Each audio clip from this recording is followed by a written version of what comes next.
Good morning, everybody. We'll go ahead and get started. Thank you all for being here this morning. My name is Bill Peacock. I'm the director for the Center of Economic Freedom here at the Texas Public Policy Foundation, and we're here to talk about electricity today, electricity markets, and where Texas has been a little bit, but I think even more so where we're going.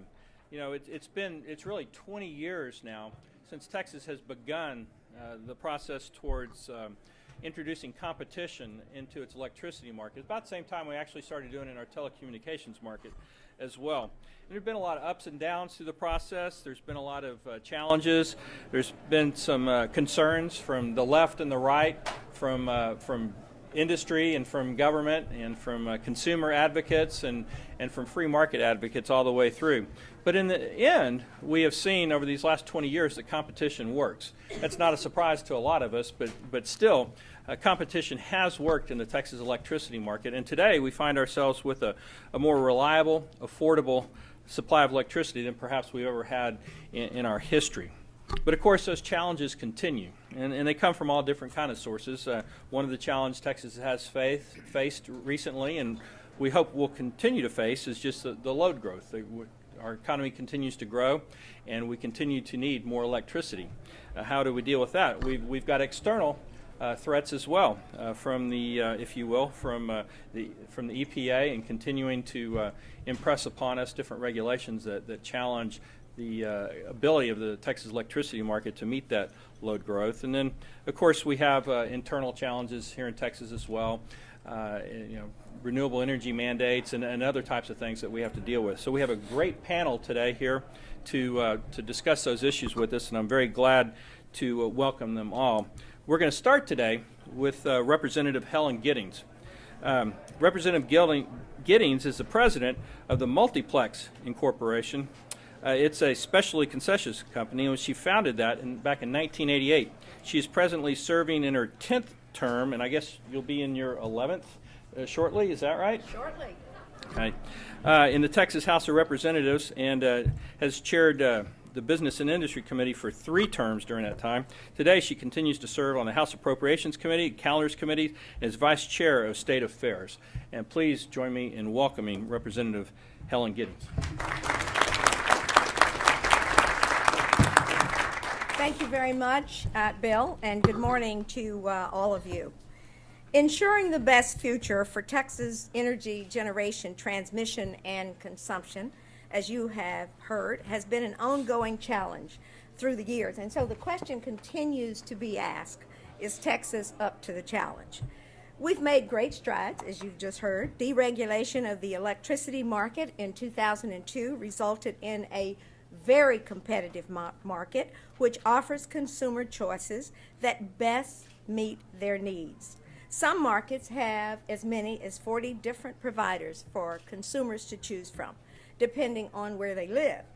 Relative to the rest of the country, this has kept our rates fairly low.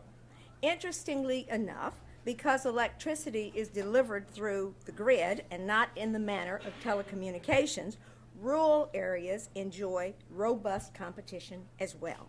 Still, we must continue to reach out to the elderly and the low income who may not have access to computers to be sure they are equipped to shop for the best plan for them as well. And speaking of low income, we all remember the System Benefit Fund, where everyone in the deregulated market paid 65 cents per month into a fund to assist the elderly and low income with utility bills. You may also remember that the fund accumulated $900 million because we weren't spending those funds for the purposes for which they were collected and intended.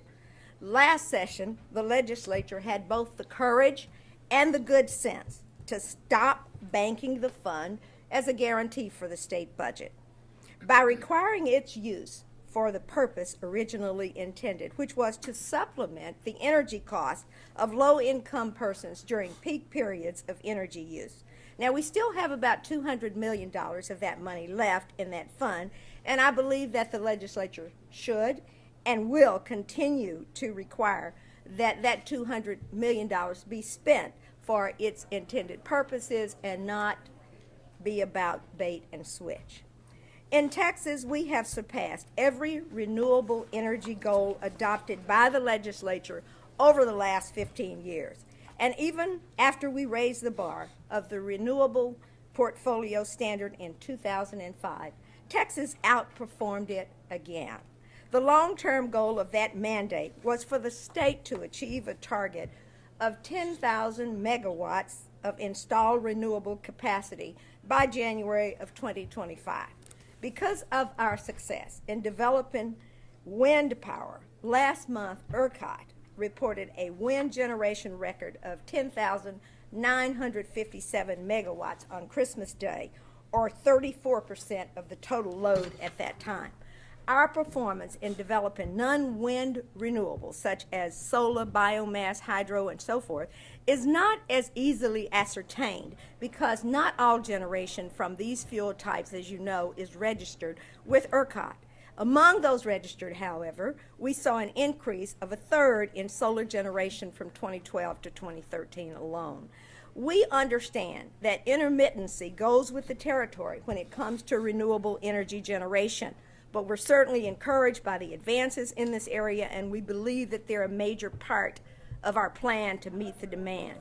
We are a state with a rapidly growing population and an expanding economy, and we must be able to meet the demand of peak load. Except for that one perfect storm in February of 2011, which created a shortage, Texas has avoided the rolling blackouts. Generally, renewable resources tend to be located at some distance from where the power is actually needed. And that's why I think we can be proud of our CREZ lines, which ensure transmission lines to Central Texas and the unexpected dividends that we earned from increased electricity demand for oil and gas drilling in West Texas and averting problems in our major cities like Dallas and San Antonio. The legislature, I think, spoke last year and did not, or last session, and did not adopt House Bill 2026, which would have repealed the current renewable portfolio standard in Texas. But this issue may need to be revisited and revised. But at least State Affairs said we don't have the appetite to repeal it. There is a growing trend to adopt renewable energy resources into our commercial and residential lives. The citizens of Texas have and will continue to be the driving force behind this trend. Since 2003, Texas has integrated renewable energy resources in preparation for our growing population and for the future of energy in our state. In my district, corporations are making sustainable energy choices such as on-site solar installation, and in particular, I commend FedEx in Small Hutchins, Texas for their solar operation there and the 2,000 jobs that they have provided. In Temple, there is the Temple Power Plant, which began operations in July 2014, that contributed approximately $1.6 billion to the area's economy during construction. And in addition, it's created 700 to 800 construction jobs, 27 direct jobs to operate the plant, and 45 indirect jobs to support the plant. But most importantly, that plan has the new emissions control technology, and it makes it one of the cleanest natural gas fuel power plants in the United States, and that's something to be proud of. Texans have taken a great deal of personal responsibility in reducing their energy consumption over the past decade. Most states are flat in energy consumption forecast, and while we're not flat in Texas, I think it's remarkable that we've shown a significant decline in peak demand load forecast in view of the fact that we're the fastest growing population and have the most dynamic growth in GDP. And I commend the energy section because they've done so much to produce cleaner energy and reduce emissions. This state has looked to the future, and our reserves are adequate at this time, at least until 2019, and probably beyond that time, because we have all of these new plants that are coming online. Many in our state are concerned now about the new EPA guidelines under the Clean Power Plan, which, remember, has not been adopted and probably will not be adopted anytime in the real near future. The industry has concerns in terms of the reliability of the system if those rules are adopted, particularly in view of the fact that about 37% of our energy comes from coal-fired plants, and the fear is that those coal-driven plants will be required to retire. However, I believe that right now it would be premature for the legislature to act on this moving target, but it's not premature for us to encourage the energy sector to continue to do everything possible to reduce carbon emissions and greenhouse gases.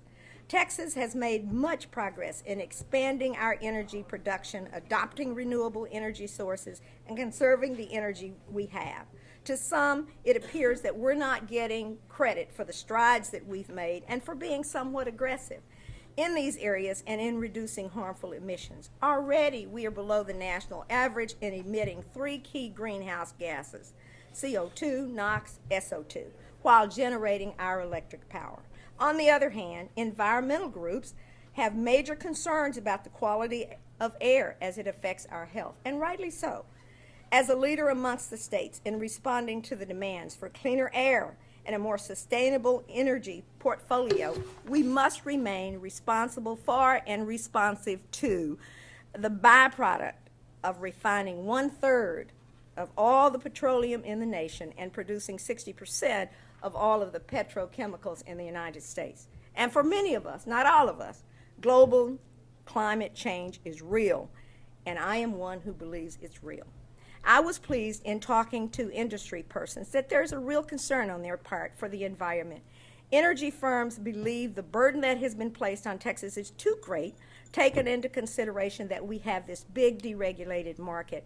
And they express that it may take longer to get there than EPA is suggesting, and that we should be given a goal by EPA and a deadline, and then we should be able to use that Texas creativity and ingenuity to devise the plan that's best for us.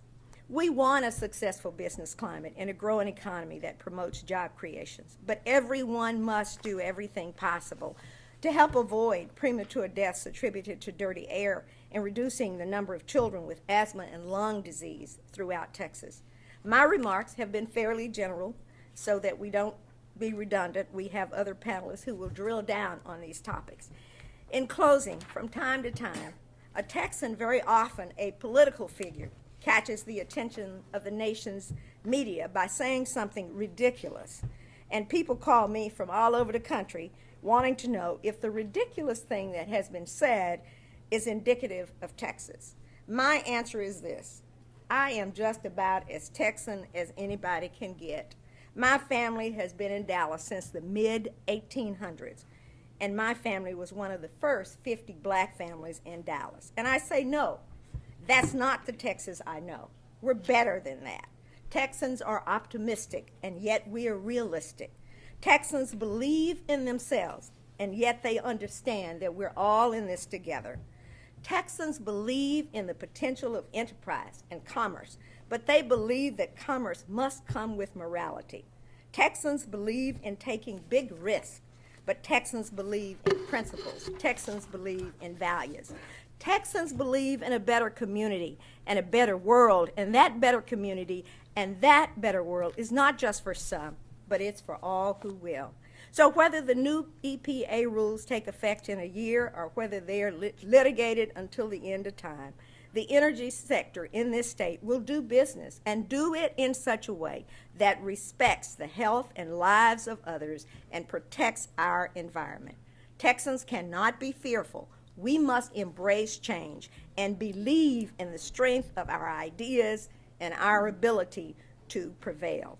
Otherwise, friends, we would not be Texas.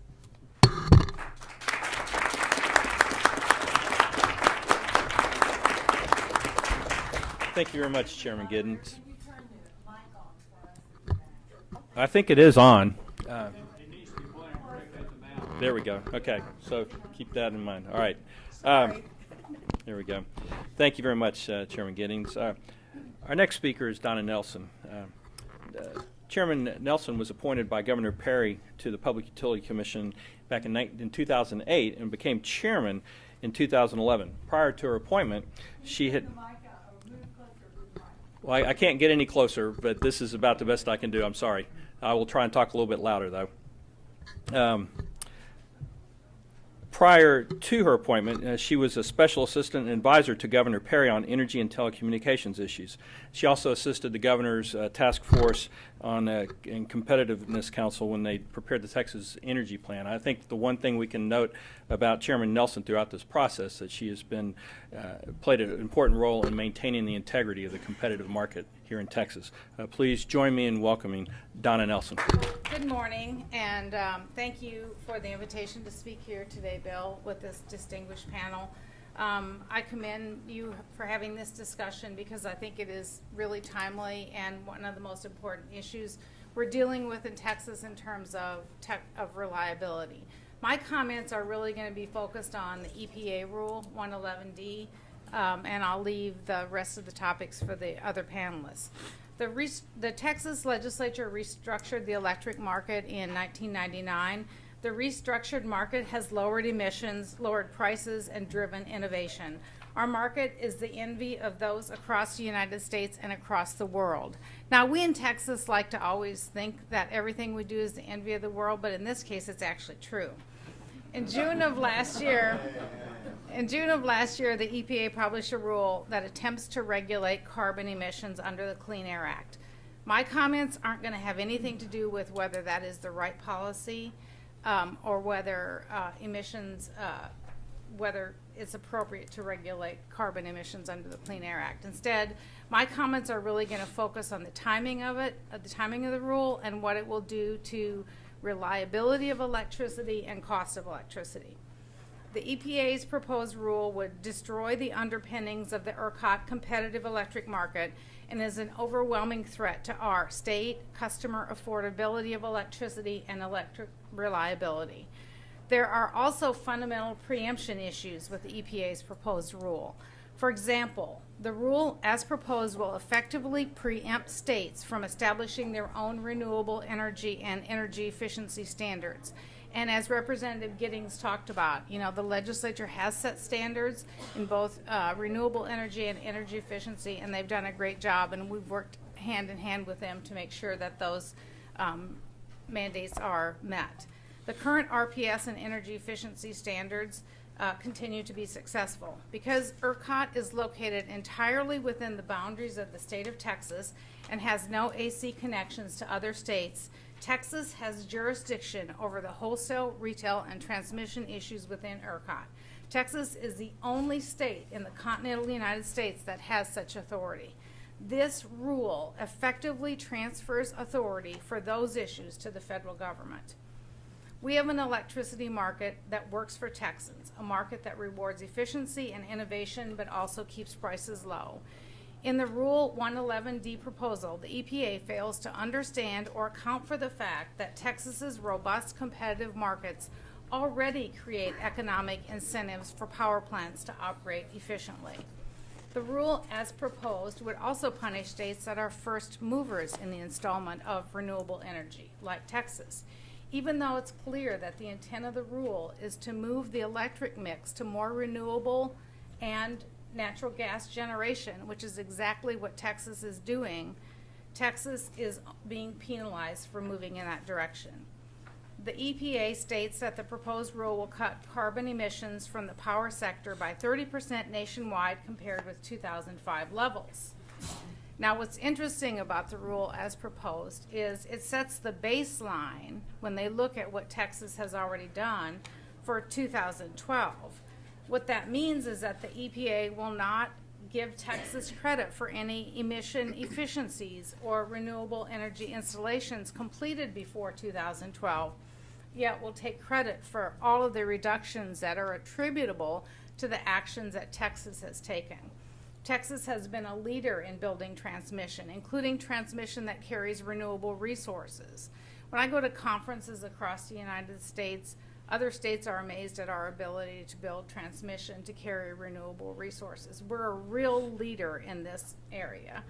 The EPA rule as proposed requires Texas to increase the amount of renewable energy by over 150%. Texas has more installed wind capacity than any other state.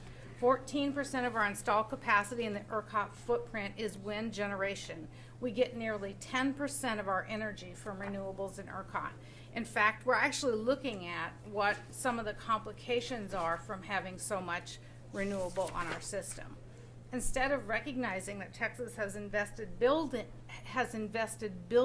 in building transmission that allows renewable generation to move from West Texas and the Panhandle to the load centers of the state, the EPA rule penalizes the state by requiring us to increase renewable capacity by more than 150%. California, the state with the second largest renewable fleet, is only required to increase renewable energy generation by 37%. The EPA rule requires Texas to generate 20% of its energy from renewables. Where did the EPA get that requirement? They took it from a Kansas statute, but the Kansas statute has a protection, which is if the mandate increases rates by more than 1%, then it's capped. They did not pick that out. The EPA did not also transfer that limitation when it proposed its rule. Let's look at what the proposed rule will do for electric reliability in Texas. The EPA mandates a 40% overall reduction in Texas emissions and a 52% reduction in coal generation. According to the EPA's own analysis, the rule will result in the retirement of 8,000 to 10,000 megawatts of coal by 2020. While Texas produces 11% of the country's electricity, the EPA requires Texas to contribute 18% of the reductions mandated by the rule. Texas is also further complicated by the fact that we're in ERCOT. 90% of customers live in the ERCOT area of Texas, but we're also in other regional transmission organizations, namely Southwest Power Pool and MISO. 90% of the electricity, as I said, is consumed in ERCOT. ERCOT issued a report to the Commission in November. In its report, ERCOT anticipates the retirement of up to half of the existing coal capacity in the ERCOT region, which will pose challenges to the reliable operation of the grid due to the reduction in dispatchable generation capacity and the loss of reliability services provided by these resources. You can get a copy of ERCOT's report on the ERCOT website for further information. Portions of Texas are also in the Southwest Power Pool regional transmission organization. The Texas portion is interconnected with all or part of 7 other states: Oklahoma, Kansas, Nebraska, New Mexico, Missouri, Arkansas, and a small portion of Louisiana. Even though SPP is located in several states, it has one control center. The utilities that provide service in Texas also provide service in other states in the SPP footprint. SPP conducted a reserve margin assessment based on the proposed rule. SPP's minimum current reserve margin requirement is 13.6%. And what that means is they're required to carry 13.6% above what peak demand is, just to make sure that on that hottest day that there's enough electricity if a plant trips or the wind doesn't blow. And SPP estimates that under Rule 111D, its reserve margin would plummet to 4.7 by 2020, 8.9% below its minimum reserve margin requirement. This represents a capacity margin deficiency of approximately 4,500 megawatts. By 2024, SPP expects that its reserve margin would further drop to minus 4%, which represents a capacity margin deficiency of approximately 10,000 megawatts. SPP found that the assumed plant retirements in its region would result in significant reactive power deficiencies, the most notable of which were in the Texas Panhandle region. The result of the SPP analysis assumed that the retired plants would be replaced by new gas units and wind generation. And they stated that portions of the system in the Texas Panhandle, western Kansas, and northern Arkansas were so severely overloaded that cascading outages and voltage collapse could occur. I'm not used to talking this much. That was a joke. And finally, the Entergy, talk to my kids. The Entergy area of Texas is also in MISO. MISO includes all or part of 15 states, and MISO estimates that the rule would result in the shutdown of an additional 14,000 megawatts of coal. Let me shift and talk a little bit about cost in the remaining time I have left. The ERCOT competitive market delivers some of the lowest costs of any state. At a time when electricity rates are rising in many areas of the United States, the ERCOT market is delivering rates, this is really important, that are lower than the last regulated rate in 2001, 14 years ago. The proposed rule threatens our low customer prices. The Brattle Group estimated that ERCOT and SPP energy prices will increase by at least $10 to $18 per megawatt in 2030 under the proposed rule, while others believe that increases of $35 per megawatt are more realistic. This year, wholesale prices in ERCOT 2013 have averaged around $40 a megawatt. That means a projected increase from 25% to almost 90%, up to $15 billion annually.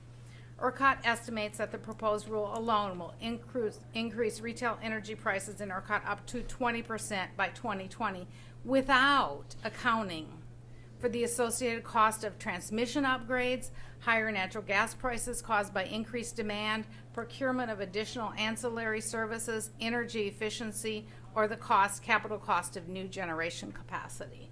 So that 20% is really the low part of what the increases would be.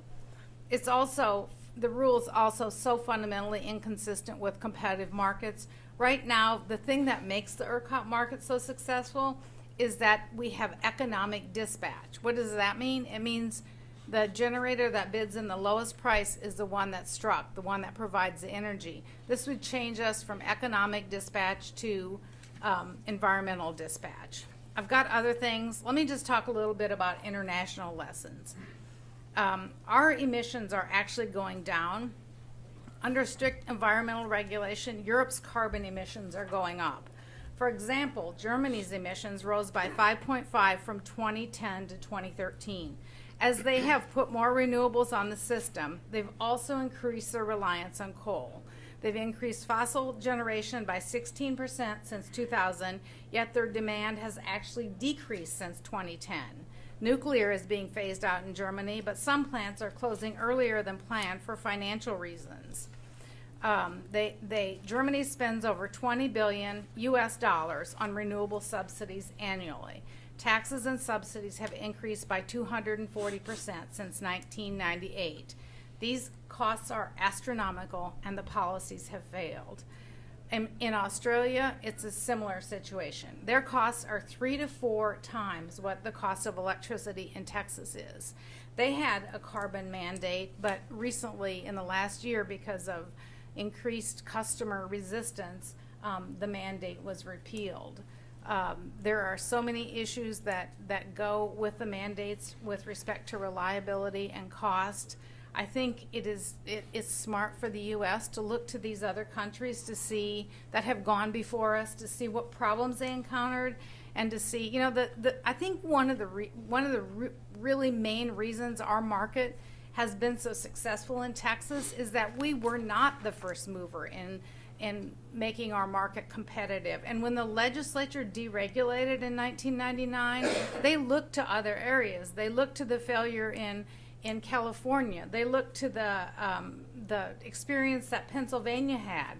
They looked to other states that had gone before us, and they said, we don't want to make these same mistakes. What can we do? And they wrote the statute in such a way that those mistakes were not duplicated. And my time is up. Thank you so much for your attention.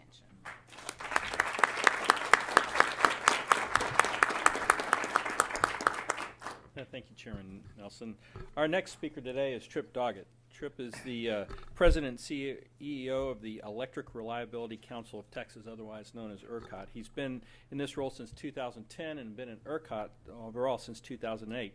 He has 29 years of experience in the electric power industry, including 7 years as a consultant in the ERCOT market. I think it would be an understatement to say that in the ERCOT market there's a lot of different interest and pulling in all different directions when it comes to stakeholders, and I think Trip has done a magnificent job of herding everybody together and making the system work. Please join me in welcoming Trip Doggett.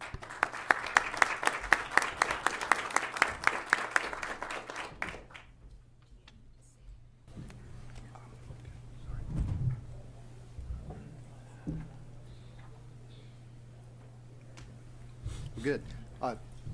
Thank you, Bill, for inviting me. And I wanted to begin by kind of echoing a comment that you've heard from all three speakers today. I think we have the most successful competitive market in the world within ERCOT. And competition is working.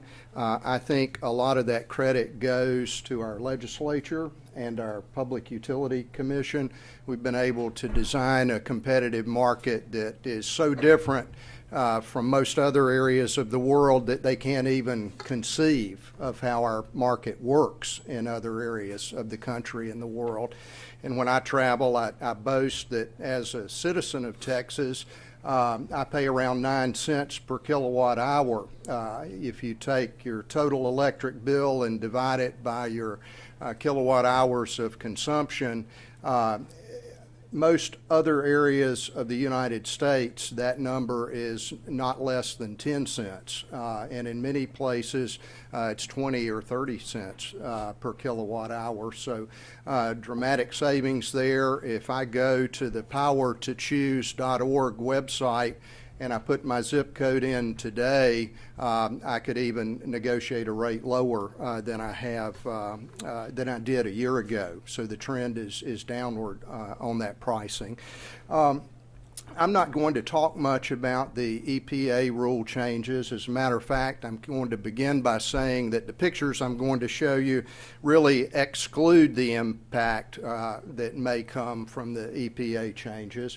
But I just wanted to provide kind of a reliability update by reviewing a couple of pictures that we refer to as our capacity, demand, and reserve report.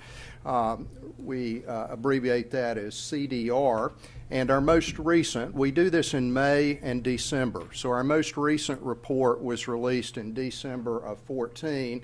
The colored bars that you see represent the generation that's available to serve the load that's shown in the burnt orange trend. And as someone pointed out earlier today, there are not many areas of the country where you look at that load curve and it's not flat or declining.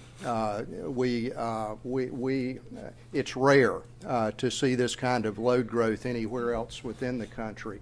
But Chairman Nelson mentioned that our reserve margin's around 15%, so generation is definitely higher than the forecasted load. If there are engineers in the room that pull their calculator out and try to do the math between the generation number and the load number, that doesn't equal 15%. That's because a lot of our load is capable of interrupting at peak on a summer afternoon, so that load number would be reduced during a summer afternoon. But the thing I wanted to convey today is a couple of the changes that have occurred over the last year or so. And if I begin with wind capacity. As Chairman Nelson mentioned, we're the largest wind generating ISO within the United States, or the state is the largest wind generating capacity within the U.S. If we were a country, Texas would be number 6 as far as wind generation is concerned. And because we have such a large amount of wind, we've been doing a lot of research on how much of that wind would be available across summer peak. And what we've learned from that is, particularly over on the coast, the wind turbines that are located there tend to produce a significant amount of energy at the time of day in which our load is the highest. So we have decided we should count more of those megawatts in building this, the bars that you see for generation. So the light blue represents what the height of those generation megawatts would be using our old methodology of calculating the contribution from wind at peak. And then the top of the bars represent the new methodology that's used to calculate that contribution. Another major change is in our methodology that we use to forecast the load into the future. If you look at the yellow curve on the top, that represents our view of what load growth may look like into the future. about 18 months ago. And we, over the last 3 to 4 years, have been recognizing that we need to improve our load forecasting capability. We have traditionally forecasted our load growth based on the growth of our economy. And what we found is that there's a real departure in the shape of those curves. A lot of that's related to energy conservation practices. A lot of it's related to technology like LED lighting. I share the story that I'm an RVer, and I relamped all of my lights in my RV so that the battery would last longer, and my lights consume 1/10 of the energy that they used to using LED lighting. So all of these technologies, plus the fact that lots of loads are recognizing that economically it's advantageous to them if they have a process that can easily be interrupted to do that across peak on those very hot summer afternoons. And so as we looked at this, we developed a new load forecasting methodology that generated the burnt orange numbers that you see below, again suggesting that our reserve margins are larger than we were anticipating a couple of years ago due to this change in load forecast methodology. I just threw one curve in. It's a very busy slide. If you're an engineer, you can go back and take a look at it later, but it basically says reports on the accuracy of this new load forecast. The blue columns that are there, these are monthly readings in 2014. The blue columns represent what our forecast was for load during that month, and what the red line indicates is what the actual load was. And if you think about it, our load forecast is based, we have to make an assumption on the weather, and we use what we refer to as, quote, normal weather. If you take the actual weather that occurred and you plug it into your model, you get the yellow line. So if you look at the yellow line compared to the blue line, you'll see this new methodology. We're very pleased with its increased accuracy. So I'll kind of wrap up with this last slide. Again, it's a summary of our last CDR in December 2014. It compares the generation that was reported in May of 2014, so that's the black line. We're now at a higher number with the top of the bars. We'll continue to learn more about load forecasting improvements. We are seeing some peaking generation show up that produces better reserve margins out into the future. And again, as I mentioned, this really doesn't incorporate what the impact of any future EPA changes may be. We'll be continuing to stay on top of that, update this picture as conditions change. But I hope this gives you a little flavor for the change in data between the, today and the past couple of years. Thank you.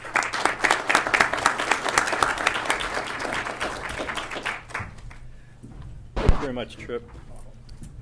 There you go. Our next speaker today is Eric Groten. Eric is an attorney at Vinson and Elkins, and he practices in the clean air area. I think he just asked me to summarize his experience by saying that he just can't believe that he gets paid to sue the EPA every day. So would you please join me in welcoming Eric Groten.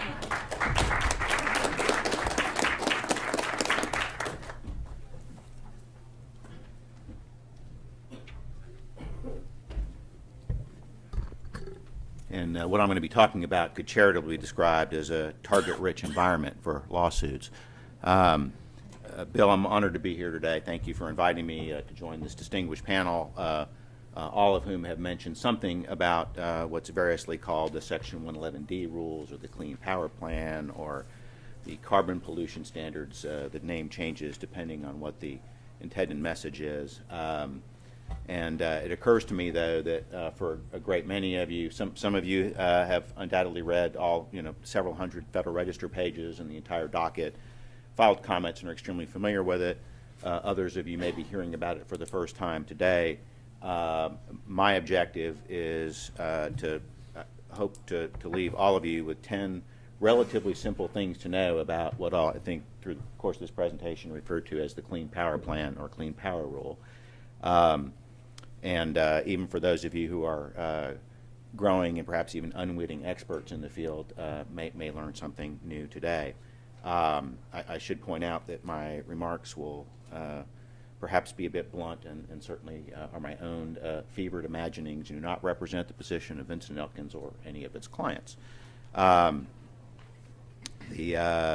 least not necessarily. The first point I'd like to make out of 10 is that the Natural Resources Defense Council wrote the rule. The rule arises in the wake of the defeat, despite Democratic majorities in both houses of Congress, of what was called the Waxman-Markey bill in 2009. Depressed with that outcome, those who sought to use concern over climate change driven by greenhouse gases to change how we generate electricity in this country came up with this theory, advanced primarily by David Donna in a paper that he wrote with others at NRDC in 2010. They shopped it to a very favorable EPA, and the end result was the proposal eventually of this so-called Clean Power Plan. I don't begrudge any interest group's ability to capture an administration. Well, I mean, maybe I do, but there's not much I can do about that. The point here, though, is to consider the source of this rule. Second point to make about it is that it truly is energy policy. It's not an environmental regulation adopted by an environmental agency. How do I know that? I have it on very good authority. I'll ask if anybody in this room has a good guess as to who might have said about the Clean Power Plan that it's not about pollution control. It's about increased efficiency at our plants, no matter where you want to invest. It's about investments in renewables and clean energy. This Gruber moment was brought to you by the person who signed the Clean Power Rule, the administrator of the Environmental Protection Agency. And so there is not any, there's no agenda being hidden here. It truly is a proposal intended by EPA to restructure how we generate power in this country. The other thing you know about this EPA mandated energy plan is that it's centrally planned energy policy. There is a lot of lip service being given to some of you are reading the bumper sticker I cleared.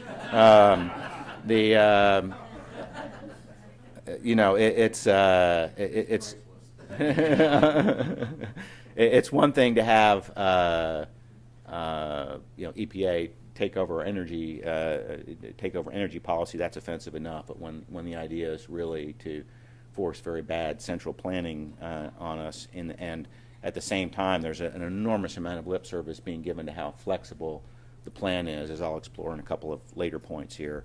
It's not at all. There's no flexibility involved at all. I need to spend a few more minutes explaining what it does, because I'm not sure everybody in the room knows. It is what EPA has done is gone about, and for each of the 50 states decided what the optimal mix would be for generating power in each state. I kind of expected a gasp over that. The way it came up with that idealized mix of power was to build it on 4 different building blocks. The first was that coal-fired power plants can all get 6% more efficient just by various heat rate improvements. The second thing that EPA did, the second building block, is to assume that natural gas combined cycle plants can be dispatched, all of them, at 70% capacity factors. The third thing that EPA did was to assume renewables can go up to 20% of any state's mix, with some variation that's based on not just in what's capable in a particular state, but in various neighboring regions around that state. And they come up with a number as to what the renewable EPA's view as to how much, basically what the RPS, renewable portfolio standard, should be in each state, and then rejigger the energy mix that way. And then finally, that basically with the imposition of more demand-side management techniques, we can reduce the need for power by 1.5% a year starting in the year 2020.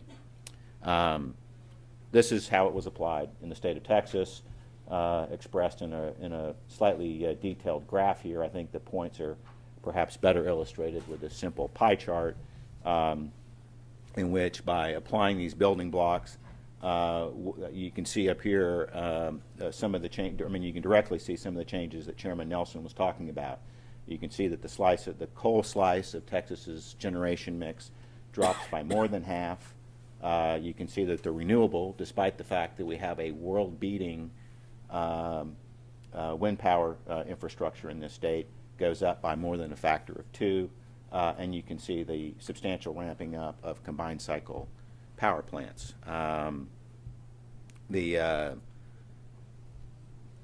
Unfortunately, each of these building blocks is built of very poor quality concrete. It's not exactly reasonable to suggest, for EPA to suggest, that there are coal plant operators out there who are leaving energy efficiency improvement just lying around in a business that lives at the margins. The assumption that we can take 100% of our combined cycle capacity and run it at 70% capacity is crazy, when right now we have about 10% of combined cycle plants running at 70% capacity factors. The notion of ramping up renewables to at least 20% of the portfolio is crazy, especially given the fact that Texas leads the nation and it's barely at 10%. Finally, and perhaps most frighteningly, in a centrally planned energy economy, is EPA's assumption that from the year 2020 to the year 2030, national energy demand will actually go down. When you think that economic activity and growth is built directly on our use of electricity, particularly with everything becoming electrified these days, it doesn't speak well to this administration's expectations for what the country's growth is going to look like in the coming decades with that particular assumption. I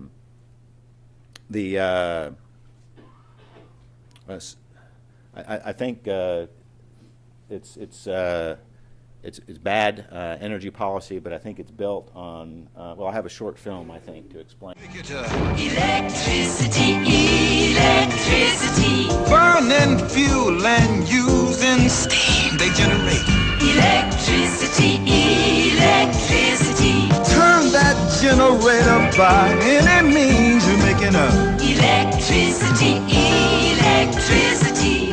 A generator is a machine that contains a powerful magnet that creates a magnetic field. When wires are rotated rapidly through this field, then a current of electricity is produced.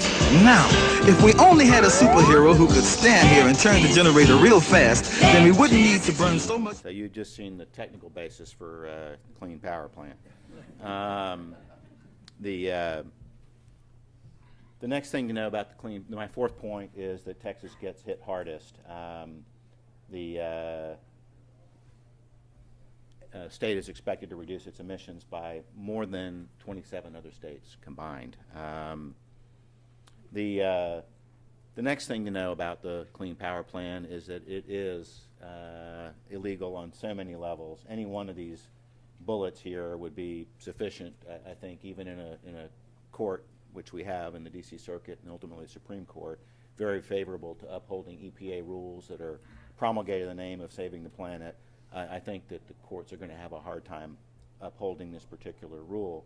The best illustration I can give to a perhaps mostly lay audience about how illegal it is to consider that when Congress actually intends to adopt or to authorize EPA to adopt rules that take over basically an entire industry for the sake of a particular environmental objective, it does what, for example, it did in 1990 when it adopted Title IV of the Clean Air Act to regulate so-called acid rain. And to do that, it adopted a title, a provision of the Clean Air Act that consisted of over 20,000 words, spelled out in great detail everything EPA was allowed or required to do to undertake this kind of regulatory program.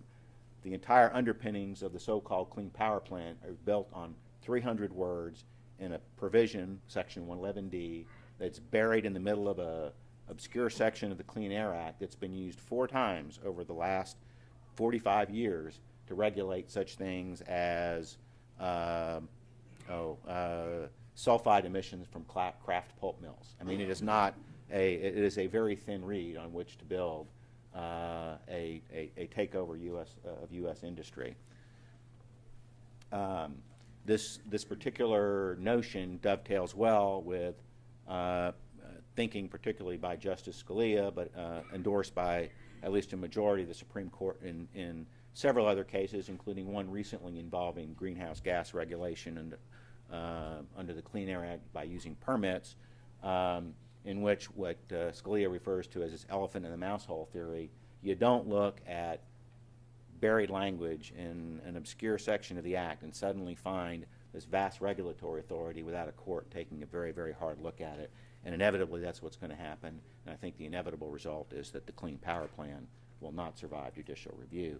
The other thing, my 6th point about the Clean Power Plan is that it's the first time EPA has used its authority to impose the so-called best system of emission reduction under Section 111 of the Act, to say that the best system of emission reduction is to not to use the particular source.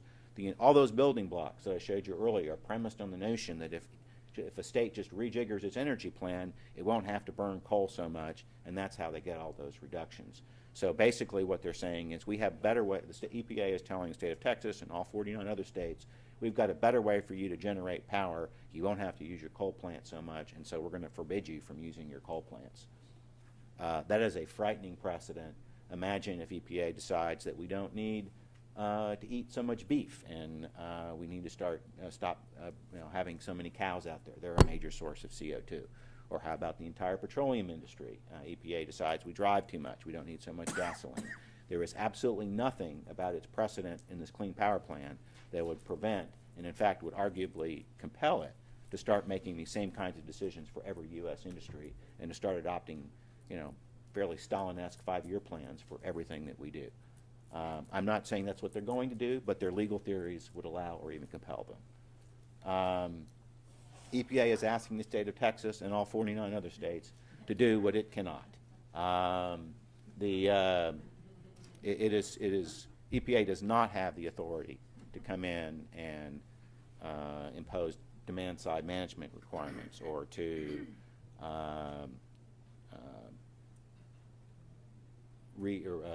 redispatch gas-fired power or to impose renewable portfolio standards, but it's telling the states that that's what they must do.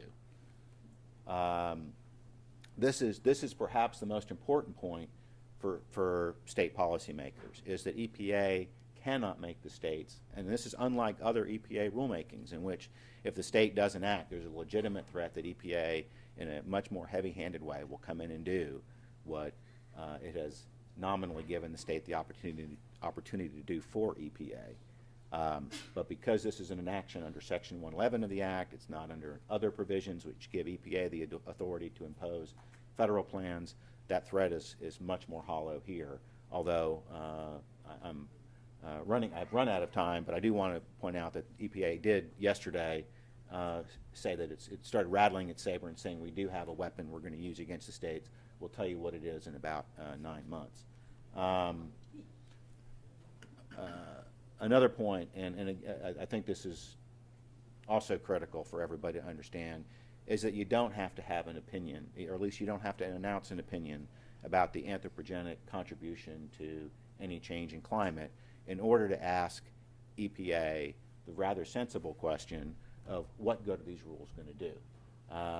And when you ask that question, you get a whole lot of looking at the feet and hemming and hawing, because there is absolutely nothing in the massive docket that EPA has assembled here in which you can look and say, here's what the climate's going to be, or even here's what the CO2 level in the atmosphere is going to be in the year 2030 or the year 2100. But if we adopt these rules, here's how the climate's going to be different. And until EPA can justify by it said it's doing this to save our climate, or save our planet, until EPA can say, well, what difference is it going to make? I think it is reasonable to push back. You don't have to necessarily have an opinion, although I certainly have one, about whether it's going to do any good or not, but EPA hasn't told us what that is. So, armed with these 9 points about the Clean Power Plan, knowing that it was written by NRDC, it causes EPA to act as the energy policy agency. It's bad energy policy. It hits Texas especially hard. It's not going to last in the courthouse. It's bad precedent for other EPA actions. It's making the states do what EPA can't. It's commandeering the states. And if the states refuse to do anything, EPA can't do anything about it. And ultimately, even if they do it all, it won't have any effect on the climate. What's the proper policy response? I think right here. And there is a growing movement to which EPA's announced proposal yesterday responds. There's a growing movement among the states to consider this precise response to what EPA has to say. I'll close and leave that slide up while we have our discussion among ourselves. Thank you for your time.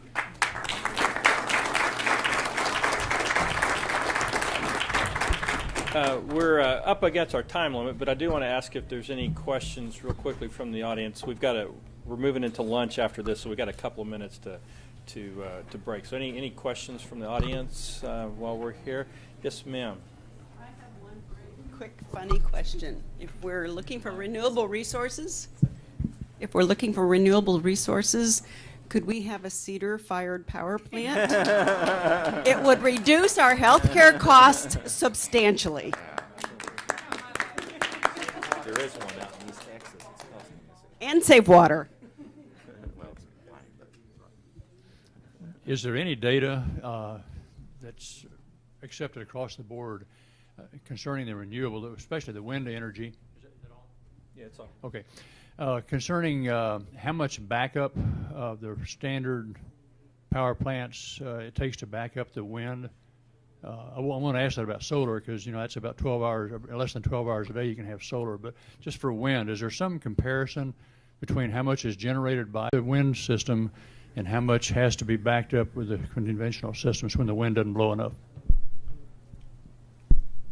Is this... I would just comment that I don't have a number for you, but I would comment that we've been working with our market participants at ERCOT to look at what we refer to as ancillary services are needed to maintain reliability with a growing number of renewable resources online. And there are things like inertia is much lower in a small wind turbine than it is in a large, massive traditional non-wind generator. And so we are quantifying the amount of non-wind resources that may be required to be online to cover situations like other units tripping offline or sudden load changes, et cetera. So we're working on that calculation. I don't. Sorry. A question mostly to Mr. Groten. What do you think about it?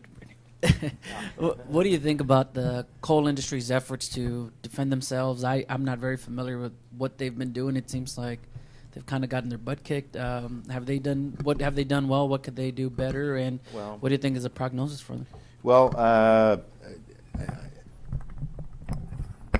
it's certainly been aggressive in the sense that there is, even though the Clean Power Plan is presently a proposed rule, and it's traditional at least, if not legally required, to wait until there's a final rule out there to sue. Several individual coal companies supported with so-called amicus filings from others and some coal-dependent states, including the state of West Virginia, have already sued over these rules. Over at you won't remember my slides. There's one sort of threshold legal argument about EPA's ability to propose anything relating to electric generating units under Section 111 in light of what EPA has already chosen to regulate them under Section 112. That issue, some coal companies and similar interests have already brought to the D.C. Circuit, which is in the process of having it briefed and will be argued by the end of probably before the summer of this year.